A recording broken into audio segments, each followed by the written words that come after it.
Hello and welcome to Non-Stop Wrestling Chat. My name is Barry and this is my top 10 steel cage matches of all time. I've been on a poor cage match binge recently, and I thought I would just go into my top 10 steel cage matches of all time. I've fucking been watching cage matches quite a lot, and I just wanted to go into it. Most of them are based in WWE because that's what I remember most, but there is honourable mentions from like the greats, like Ric Flair's greats, and the one where Jimmy Snuka goes off the top, stuff like that. Also, you've got the TNA cage matches like Abyss against AJ Styles, Abyss against fucking Christian. There's just so many good matches over there, but these are my top 10 that I've been watching recently that I've really enjoyed. And don't forget to hit like, subscribe and that notification bell, and let's get into the top 10 now. So number 10, I've got Edge versus Matt Hardy, Unforgiven 2005. This was a fucking delightful match. The story was there. The hatred was there. The cage match was used to end it. They just had to kill each other. They were clawing and the blood was everywhere, and then Matt Hardy does the leg drop off the top of the steel cage, twist of fate to Lita, and he picks up the win. The crowd fucking loses it. But that actual pay-per-view was a really, really great pay-per-view. But I love this cage match, and I really think it's one of Matt Hardy's best ever matches. I'm going to say that. I think it is. Then I've got Turning Point 2004, but I've also got Nashville 2003. This is American Most Wanted versus Triple X. It was the same match. Nashville 2004, was it? Or 2003, I think it was. And Turning Point 2004. Really, these two cage matches, you can't split them. They were both great. They were one after... They tie with each other, and they were such great steel cage matches in TNA. Ultimate Warrior versus Rick Rude in a steel cage match. I loved this just because, well, I loved both. I loved Rick Rude more than Ultimate Warrior, but I love both the guys. And I remember watching this, obviously years later. I wasn't even born in 1990. It was just such a great match. And you've got Angle versus Chris Benoit. Raw, June 11th, 2001, if you want to go check it out. Great match. This was just hard hitting. And see, that was the one when he goes off his steel cage, Benoit goes off his steel cage. See, looking back, it's horrible to see the way his head moves, man, the way he hits, the way he gets hit with the chair, the way, it's hard hitting matches, and it was just like, this fucking CTE would just be scary if you look at it just now. But then we get, my next one is CM Punk versus Jeff Hardy in a steel cage match for the World Championship, SmackDown, August 28th, 2009. I loved this match. I really loved this match. I thought it had everything that it needed in it. It wasn't the best steel cage, right? But for me, this was like, I was just starting college, just left school, just starting college in 2009. And this really was like a big moment for me. So I was like, that's me growing up and stuff like that. And this was probably the last real pay-per-view for a few years that I was able to the last real kind of show that I was able to watch. A couple of months after this, my life changed forever, and my mum passed away and stuff like that, but this really was the kind of last one that I had. Number 5, Steve Austin versus Vince McMahon, St. Valentine's Day Massacre. The debut of the Big Show was just amazing. The match was fun. It took them so long to get into the cage. When they finally got into the cage, Austin was just layering Vince McMahon. Then Big Show comes out, fucking throws Austin at the ring, at the oh my god, the cage opens up, Austin hits the ground, he wins, and I loved it. Honestly, I really thought it was great. I remember getting this when I was a bit older on the DVD and just loving every single minute of that match. Number 4, Rock versus Triple H, steel cage match for the WWE Championship, Rebellion, October 2nd, 1999. This one has a special place, and number 3 has a special place in my heart because this was me primary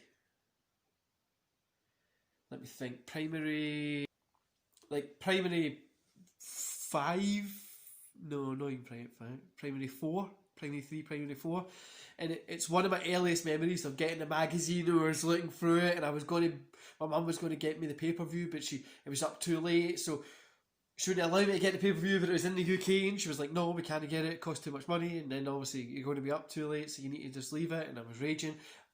I watched some clips of it, and I loved this match. The Monday after going into school, we were just all chatting about it, and everybody was like, a couple of boys in the class got to actually stay up and watch it, and we were all around them as they were explaining it in so much detail.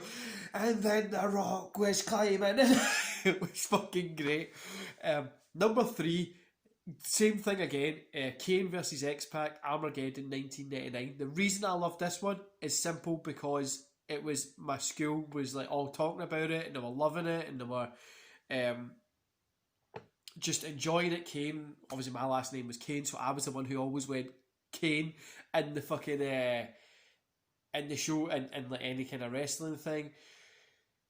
X-Pac was such a hot streak at the moment, obviously at that time, and then it was just, we were all in the school, we were watching it, and I remember getting the magazine that month, and it used to have the pay-per-view in it, like the pictures of the pay-per-view. So it was like say about 6 pictures of the match that happened, and I remember getting it and taking it into school, and we lay it down.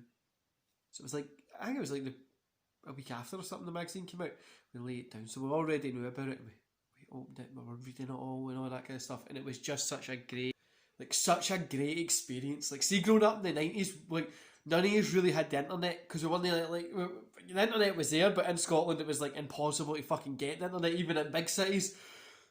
Then like the TV, it was like Saturday morning TVs where you got to watch the Raw stuff. So you were either out putting with your friends on the Saturday and you were talking about it, or you waited till the Monday and you went in and you were all talking about wrestling. And it was such a fucking great time, man. Mankind versus Hunter Hart Soundsley, SummerSlam 97. Fantastic match. This was a match that I think Mick Foley always talks about, the cage smacking him in the head being one of the worst things he's ever had happen to him in wrestling.